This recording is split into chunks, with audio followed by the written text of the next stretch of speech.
Alright, so we debeaded this tire out here on the trail, and it's a perfect example of an extra use of the wheel ring I hadn't even thought about. So it's cool that you can change the style as the new versions are coming out, but even better, figured off-road, if you're scratching up that ring, it's sacrificial. Get home, pull them off, powder them up, you're good.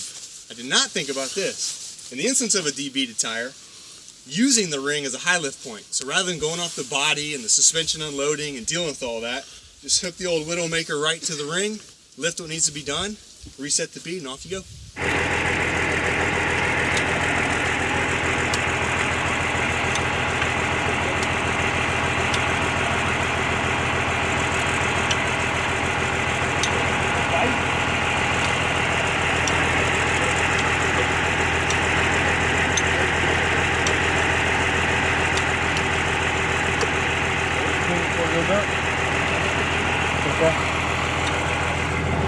Can you use that?